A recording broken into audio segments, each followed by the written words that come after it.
Clear it out for Giannis. Down by 2 in this crucial possession, Giannis botched his attempt to tie the ball game. But luckily though, there's this guy to save the day. The chance, Lillard for three. Down it goes. And then A few moments later. Damian Lillard. Three-pointer flies. And he's got another one. And just like that, folks, Dame time has arrived in Milwaukee. It was a typical day at the office for Lillard when he dropped 39 points in his first game as a Buck. And we can pretty much say that this is just the beginning of what's about to come. So the big question now is, can he sustain this momentum moving forward? But ultimately, what does a player of his caliber bring to the table for the Bucks in the long run? But before we get to the details, please hit that subscribe button if you're into some serious NBA content. And after that, make sure to also hit the bell icon so you'll be in the loop when the next video drops. Anyway, now that's settled, let's jump onto it. Now, without question, the real reason why the Bucks brought Damian Lillard over is because of his elite scoring. See, here's the Bucks' fourth quarter offensive rating in their last 5 playoff appearances. And aside from their championship season where they tallied 109.6 points, they actually didn't do well offensively in the other 4, which is why they got booted out prematurely on those playoff trips. Now, if we're going to go back to Lillard's debut, Lillard dropped 14 points in the final frame to help the Bucks edge out the 76ers. And to put more emphasis on his capability to score in the fourth, Lillard averaged 8 points per game in the fourth quarter last season, which was good to earn the 4th spot overall in the league.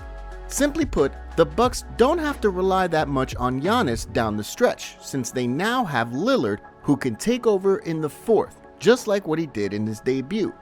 This allows the Bucks to have another scoring option when the going gets tough in crunch time, and there's no better way to solve their fourth quarter woes than to have one of the most lethal bucket getters in this generation to bail them out offensively. Now, aside from being lethal in fourth, Lillard's scoring ability goes beyond that aspect, as he's also equally dangerous when he's in pick and roll situations. See, when Lillard runs pick and rolls as a ball handler, he can kill you in so many different ways because he's a legit 3-level scorer who can knock it down from inside and out. I mean, check out this 2-man game with Giannis. Because he's such a threat from beyond the arc, the 76ers blitzes him right away. When Lillard recognized this, he threw an on-point bounce pass in between defenders to Giannis. And when you have Giannis wide open like this with an open lane going to the rim, then it'll most likely end up in an easy bucket or a dunk on most occasions. The pick and roll action between Giannis and Lillard is definitely going to be one of the most devastating combinations this season. I mean, it's kinda like a pick your poison thing when you're trying to contain these two. Cause if you try to prevent the inside pass, Lillard will just pull up on you from 3. And if you force the ball out of his hands, then you'll have to deal with the Greek freak, who's coming at you with a full head of steam at the paint.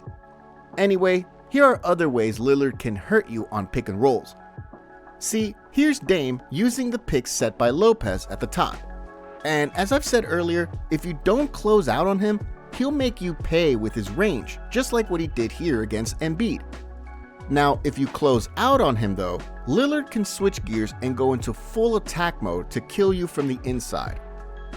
And if you're able to neutralize him while attacking, Lillard is also an underrated passer, and he can find cutters on the fly, just like what he did here to Brook Lopez.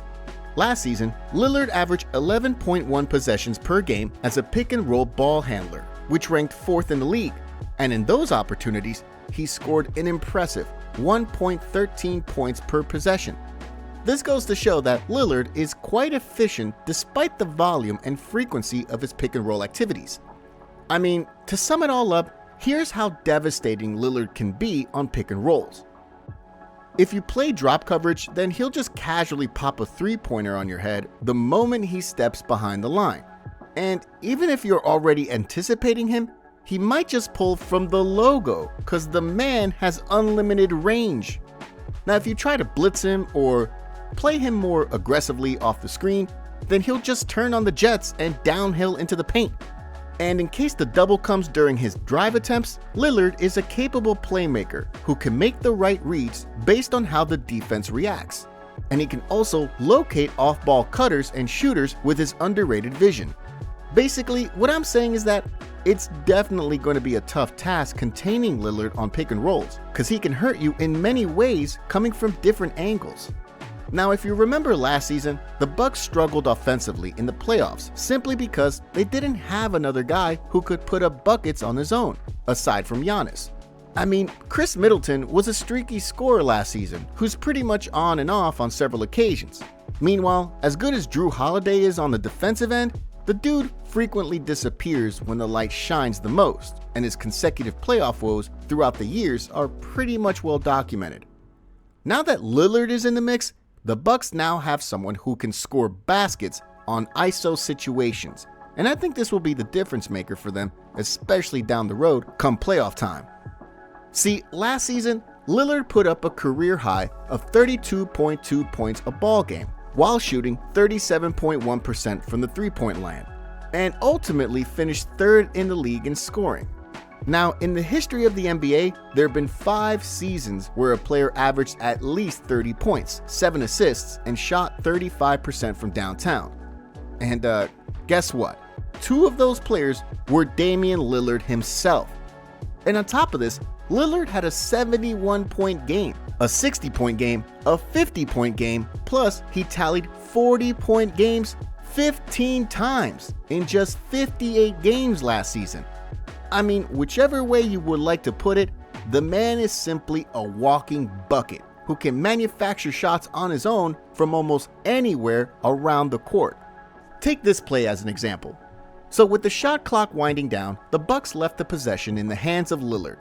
And despite the defense locking them up intensely, Dame was still able to create something out of nothing and hit this insane 4-point play opportunity.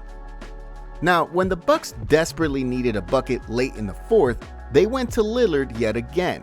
And even though there was no screen whatsoever, Lillard just forced his way inside and took it strong all the way to the hole, which resulted in a hoop plus a foul. And to put the nail in the coffin, Lillard just gave his defender a Dame time special by putting on the sauce before drilling his patented step-back 3 with a hand on his face. Based on all the clips and graphics that you just saw, Lillard is a gifted scorer who can take over games and explode offensively on any given night. As I said earlier, the reason why the Bucks experienced tough losses in the previous playoffs was that they didn't have a go-to guy who could score down the stretch aside from Giannis. Well, that long-time problem seems to be solved now with the arrival of Damian Lillard. And with this said, I'm really looking forward to the big moments that Lillard will deliver come playoff time in the clutch, as well as how he and Giannis will dominate the league in the regular season.